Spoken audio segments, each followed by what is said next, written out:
Alright, just a quick video on how I remove the fender wells and put some undercoating on them just to give it a better appearance. So this is how it's going to look when it's removed.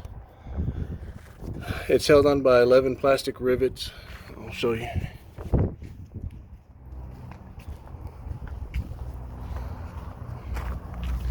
So these things here, be careful because they break easy. I broke 11 of them not paying attention. So I'll just show y'all real quick how to remove them.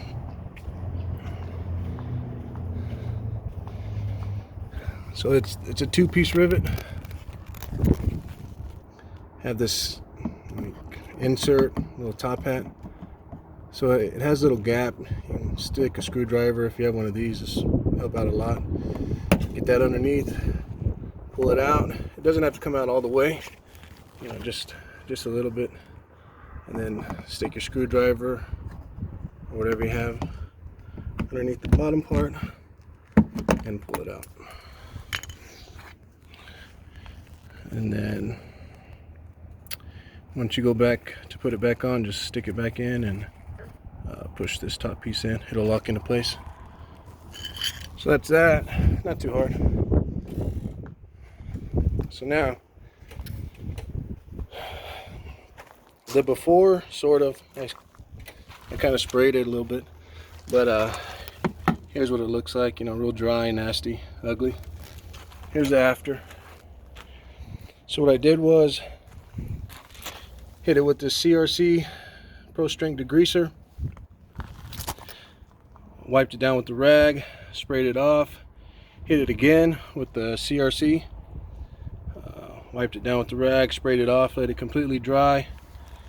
Then I hit it with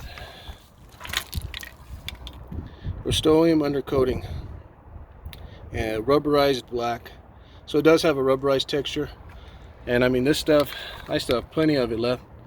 I'll probably have some left over after doing both sides, but this stuff, the coverage is really great. Let me give y'all an example here. So this part here.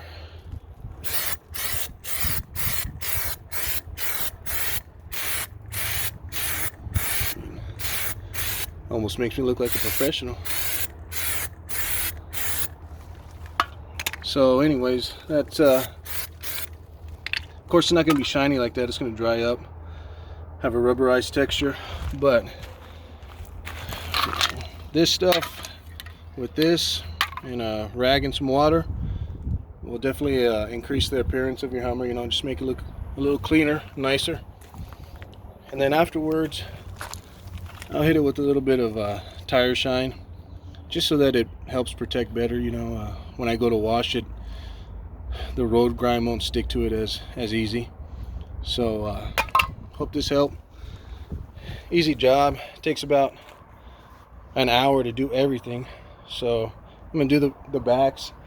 That's a little different. I won't have to take out the wheel wells, but it's a little easier. Anyways, hope this helped. Have a good day. God bless.